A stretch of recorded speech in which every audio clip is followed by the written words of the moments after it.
இனிமே கண்ணை மூடிட்டு கடலை எண்ணெய் வாங்கலாம்.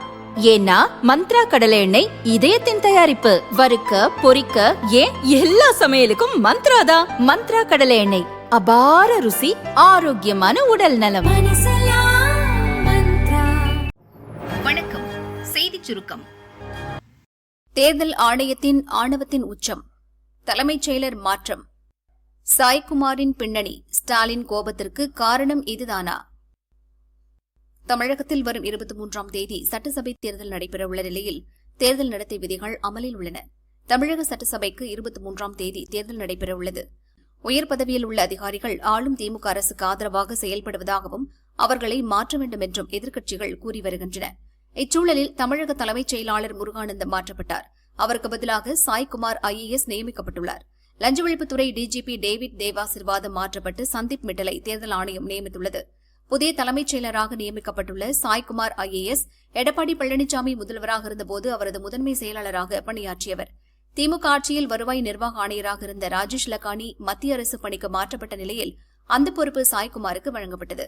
அதற்கு முன்பு தமிழ்நாடு தொழில் முதலீட்டுக் கழகம் மற்றும் செய்தித்தாள் நிறுவனம் ஆகியவற்றின் மேலாண்மை இயக்குநராக இருந்தார். மறைந்த முன்னாள் முதல்வர் ஜெயலலிதா ஆட்சிக் காலத்தில் மின்வாரிய தலைவராக இருந்த சாய்குமார் திறமையாக செயலாற்றினார். தலைமைச் செயலாளர் மாற்றப்பட்டதற்கு முதல்வர் ஸ்டாலின் கண்டனம் தெரிவித்துள்ளார். நியாயமான மற்றும் சுதந்திரமான தேர்தலை நடத்த வேண்டிய தேர்தல் ஆணையம் பாரதிய ஜனதா கட்டளைகளை நிறைவேற்றி வருவது வெட்கக்கேடானது.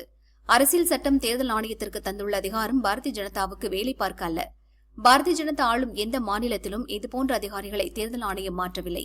ஜனநாயகத்தின் கடைசி நம்பிக்கையாக இருக்கும் தேர்தல் ஆணையமும் காவிமயமாகிவிட்டது என்பதையே இந்த நடவடிக்கைகள் காட்டுகின்றன. சீப்பை ஒழித்து வைத்தால் திருமணத்தை நிறுத்திவிடலாம் என்பது போல அதிமுக பாரதிய ஜனதா அடங்கிய NDA கூட்டணிக்காக தேர்தல் ஆணையம் செய்யும் அதிகார அத்துமீறல் ஆணவத்தின் உச்சகட்டம் என்று கூறியுள்ளார். கேள்வி மேல் கேள்வி கேட்ட பெண் திணறி போன ராஜகண்ணப்பன். பஸ் விட்டாயா, ரோடு போட்டாயா?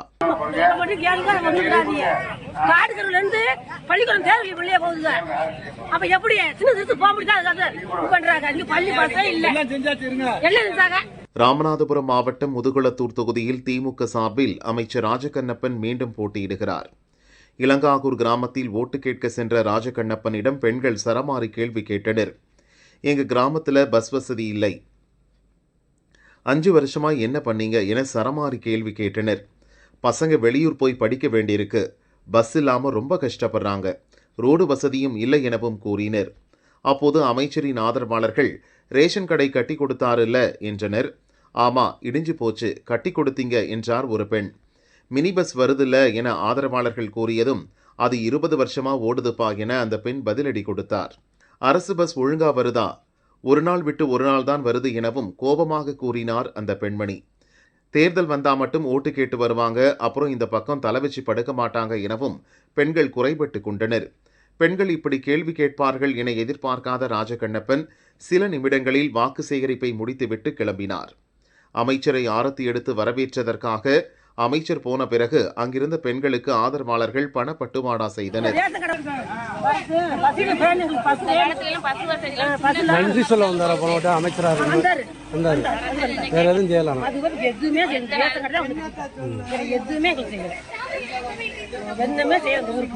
சரியான காட்டு பேவரா இருக்கவும் அந்த புறம் கிடக்குதுங்க.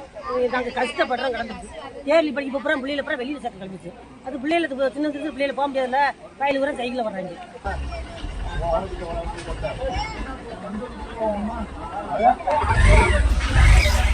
கோயில் நகரங்களுக்கு தடை, வீரமணிக்கு திமுக வாய்ப்பூட்டு. திராவிடர் கழக தலைவர் வீரமணி திமுக தலைமையிலான கூட்டணி கட்சிகளுக்கு ஆதரவாக தமிழகம் முழுவதும் பிரச்சாரம் மேற்கொண்டு வருகிறார். கடந்த சில நாட்களாக அவர் பிரச்சாரம் செய்த சில இடங்கள் குறிப்பாக புகழ்பெற்ற கோயில்களுக்கு மிக அருகில் அமைந்திருந்தன. கடவுள் மறுப்பு கொள்கை கொண்ட அவர் ஆன்மீகம் மற்றும் நம்பிக்கைகள் குறித்து பேசும் கருத்துக்கள் அங்கு வரும் பக்தர்களை முகம் சுளிக்க வைப்பதாக புகார்கள் எழுந்தன. குறிப்பாக கோயில் வாசல் அருகே நின்று கொண்டு நாத்திக கருத்துக்களை பேசுவது இந்துக்களின் மனதை புண்படுத்தியது. வீரமணியின் பிரச்சாரத்திற்கு எதிராக பாஜக மற்றும் பல்வேறு இந்து இயக்கங்கள் போராட்டங்களை முன்னெடுத்தன. வழிபாட்டு தலங்களுக்கு அருகில் திட்டமிட்டு இத்தகைய கருத்துக்களை பரப்புவது சட்டம் ஒழுங்கு பாதிப்பை ஏற்படுத்தும் என அவர்கள் குற்றம் சாட்டினர். சில இடங்களில் வீரமணியின் பிரச்சார வாகனத்தை முற்றுகையிட முயன்றதால் பரபரப்பும் ஏற்பட்டது.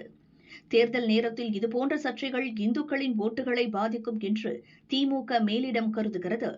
ஏற்கனவே திமுக இந்துக்களுக்கு எதிரானது என்ற பிம்பத்தை மாற்ற அக்கட்சி பல்வேறு முயற்சிகளை எடுத்து வருகிறது. இந்த சூழலில் வீரமணியின் இத்தகைய பேச்சுக்கள் எதிர்க்கட்சிகளுக்கு சாதகமாக அமைந்துவிடும் என திமுக தொண்டர்கள் கவலை தெரிவித்தனர். இதை உணர்ந்த திமுக தலைமை இப்போது பெயரளவுக்கு மட்டுமே அவரை பிரச்சாரம் செய்ய விடுகிறது. அதுவும் அவரது நச்சரிப்பு தாங்காமல் ஏதோ சில தொகுதிகளில் மட்டும் போனால் போகட்டும் என்று பிரச்சாரம் செய்ய அனுமதிக்கின்றனர். குறிப்பாக முதல்வர் ஸ்டாலின், துணை முதல்வர் உதயநிதி ஆகியோரின் தொகுதிகளில் பிரச்சாரம் செய்வதற்கும் அவருக்கு அனுமதி கிடையாது. அதேபோல கோயில் நகரங்களான கும்பகோணம், பழனி, ஸ்ரீரங்கம், திருப்பரங்குன்றம் உள்ளிட்டவற்றிலும் பிரச்சாரம் செய்ய அவருக்கு அனுமதி வழங்கப்படவில்லை. பக்தர்கள் அதிகம் வந்து செல்லும் கோயில் நகரங்களில் வீரமணியை பேசவிட்டால் தங்களுக்குதான் பாதிப்பு என்று கருதி திமுக தலைமை இத்தகைய முடிவை எடுத்துள்ளது. பக்தர்கள் பாதிக்கப்படும் விவகாரங்களில் இந்துக்களுக்கு எதிரான முடிவுகளையே எடுப்பதை வழக்கமாக கொண்ட திமுக தேர்தல் நேரத்தில் வீரமணி வீண் வம்பை உருவாக்கி விடுவார் என்று பயந்து இத்தகைய தற்காப்பு முயற்சியை மேற்கொண்டுள்ளது. மற்றொரு திமுக ஆதரவாளரான சுபவீர பாண்டியனும் வீரமணியைப் போலவே இந்து மதத்திற்கு எதிராக, பக்தர்களுக்கு எதிராக தாறுமாறாக பேசக்கூடியவர். அவரது தேர்தல் பிரச்சார பயண திட்டமும் வெளியாகியுள்ளது. அதிலும் பிரபல கோயில் நகரங்கள் எதுவும் இடம்பெறவில்லை என்பது குறிப்பிடத்தக்கது. நகைக்கடையில் துளை போட்டு ரூபாய் 80 லட்சம் நகைகள் கொள்ளை, நெல்லையில் அதிர்ச்சி. திருநெல்வேலி மாவட்டம் வீரவநல்லூர் பஜார் பகுதியில் அலியார் என்பவர் நகைக்கடை நடத்தி வருகிறார். நேற்று இரவு வழக்கம் போல் கடை ஊழியர்கள் கடையை அடைத்துவிட்டு சென்றனர். இன்று காலை அலியார் கடையை திறந்தார். கடைக்குள் தங்கம் மற்றும் வெள்ளி நகைகள் ஆங்காங்கே சிதறி கிடந்ததை கண்டு அதிர்ச்சியடைந்தார். நிறைய நகைகள் மாயமாகி இருந்தன. கடையை சுற்றி பார்த்தபோது பின்பக்க சுவரில் ஒரு ஆள் நுழையும் அளவுக்கு பெரிய ஓட்டை இருப்பதை அலியார் கவனித்தார். இதனை பார்த்து பதறிப்போன அலியார் உடனே வீரவநல்லூர் போலீசாருக்கு தகவல் கொடுத்தார். போலீசார் விரைந்து சென்று விசாரணை நடத்தினர். முன்பக்க கதவை உடைத்தால் சிசிடிவி காட்டிக் கொடுத்து விடும் என்ற எண்ணத்தில் பின்புற சுவரை துளையிட்டு உள்ளே நுழைந்த மர்ம நபர்கள் நகைகளை அள்ளி சென்றது தெரியவந்தது. 1/2 கிலோ தங்க நகைகள் மற்றும் 3 கிலோ வெள்ளி நகைகள் கொள்ளையடிக்கப்பட்டுள்ளது தெரியவந்தது. அதன் மதிப்பு ரூபாய் 80 லட்சம் இருக்கும் என கூறப்படுகிறது. கொள்ளை கும்பலை பிடிக்க வீரவநல்லூர் போலீசார் தனிப்படை அமைத்து தீவிர தேடுதல் வேட்டையில் ஈடுபட்டுள்ளனர். வீரவநல்லூர் கொள்ளை சம்பவம் திருநெல்வேலியில் பெரும் பரபரப்பை ஏற்படுத்தியுள்ளது. இனியும் பொறுக்க முடியாது, மீண்டும் கோர்ட்டில் சந்திப்போம். தேர்தல் கமிஷனுக்கு மம்தா சவால். நாடு முழுவதும் நடத்தப்படும் எஸ்ஐஆர் எனப்படும் வாக்காளர் பட்டியல் தீவிர சிறப்பு திருத்த பணியில் போலி வாக்காளர்கள், இறந்தவர்கள், இரட்டை பதிவு செய்தோர் பெயர்கள் நீக்கப்படுகின்றன. அந்த வகையில் மேற்கு வங்கத்தில் நடத்தப்பட்ட எஸ்ஐஆர் பணியின் முடிவில் 91 லட்சம் பெயர்கள் வாக்காளர் பட்டியலில் இருந்து நீக்கப்பட்டுள்ளன. ஏற்கனவே எஸ்ஐஆர் பணிக்கு எதிர்ப்பு தெரிவித்து சுப்ரீம் கோர்ட் வரை சென்ற முதல்வர் மம்தா பானர்ஜி தேர்தல் கமிஷனின் பணிகளை கடுமையாக விமர்சித்துள்ளார். எஸ்ஐஆர் என்ற பெயரில் திரிணாமுல் காங்கிரஸ் ஆதரவாளர்களின் ஓட்டுகளை நீக்கும் நடவடிக்கை நடந்துள்ளதாக குற்றம் சாட்டியுள்ளார். எஸ்ஐஆர் பணிகளில் குளறுபடி நடப்பதாக திரிணாமுல் காங்கிரசும் தங்களுக்கு மாநில அரசு அதிகாரிகள் ஒத்துழைப்பளிக்க மறுப்பதாக தேர்தல் கமிஷனும் மாறி மாறி குற்றம் சாட்டின. இதையடுத்து எஸ்ஐஆர் பணிகளை ஹைகோர்ட் நீதிபதிகள் குழு பார்வையிட சுப்ரீம் கோர்ட் உத்தரவிட்டது. தேர்தல் பணியாளர்கள் தாக்கப்பட்ட சம்பவங்களுக்கு கோர்ட் கண்டனம் தெரிவித்ததுடன் மாநில அரசின் மெத்தன போக்கையும் கடுமையாக விமர்சித்தது. வரும் 23 மற்றும் 29ஆம் தேதிகளில் மேற்குவங்க சட்டசபை தேர்தல் நடக்கவுள்ள நிலையில் மேற்குவங்க முதல்வர் மம்தா பானர்ஜி பவானிபூர் தொகுதியில் போட்டியிட வேட்புமனு தாக்கல் செய்தார். எஸ்ஐஆர் நடவடிக்கை குறித்து மம்தா பானர்ஜி கூறியதாவது: நாடு முழுவதும் எஸ்ஐஆர் என்ற பெயரில் பாரதிய ஜனதாவுக்கு எதிரான வாக்காளர்களின் பெயர்களை நீக்கும் பணிதான் நடக்கிறது. மத்திய அரசின் கைப்பாவையாக செயல்படும் தேர்தல் கமிஷன் ஒரு குறிப்பிட்ட கட்சிக்கு ஆதரவாக செயல்படுகிறது.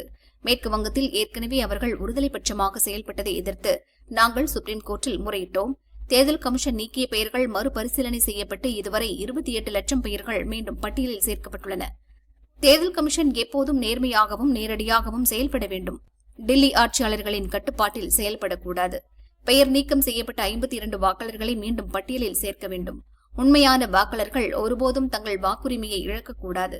தேர்தல் கமிஷன் அதன் கடமையை செய்ய தவறினால் மீண்டும் கோர்ட்டுக்கு செல்வதைத் தவிர எங்களுக்கு வேறு வழியில்லை. வாக்காளர்களின் உரிமையை பெற்றுத்தர நாங்கள் மீண்டும் கோர்ட்டுக்கு செல்ல தயங்க மாட்டோம். தேர்தல் கமிஷன் நேர்மையாக செயல்படுவதை உறுதி செய்ய வேண்டும் என அவர் கூறினார். அமெரிக்கா வழிக்கு வந்துவிட்டது, காலரை தூக்கிவிட்டது ஈரான். வரலாற்று சிறப்புமிக்க வெற்றி, ஈரான் அறிவிப்பு.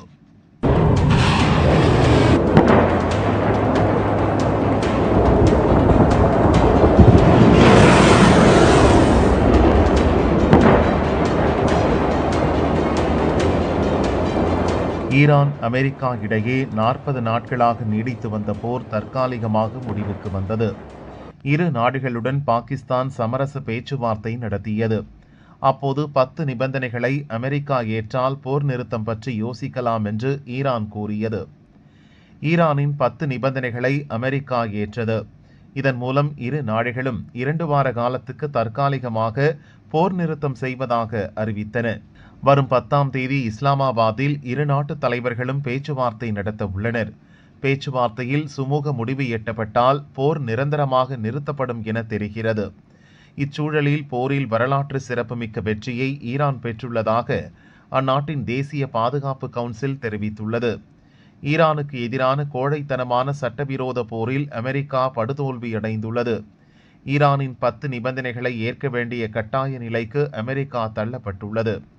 ஈரானுக்கு எதிரான தாக்குதலை நிறுத்துதல், படைகளை திரும்ப பெறுதல், சேதங்களுக்கு இழப்பீடு வழங்குதல் உள்ளிட்ட நிபந்தனைகளை அமெரிக்கா ஏற்றுள்ளது. யுரேனியம் செறிவூட்டலை அங்கீகரிப்பது, ஹார்முஸ் ஜலசந்தியின் கட்டுப்பாடு ஈரானிடம் தொடர்ந்து இருக்கவும் அமெரிக்கா ஒப்புக்கொண்டுள்ளது என ஈரான் தெரிவித்துள்ளது.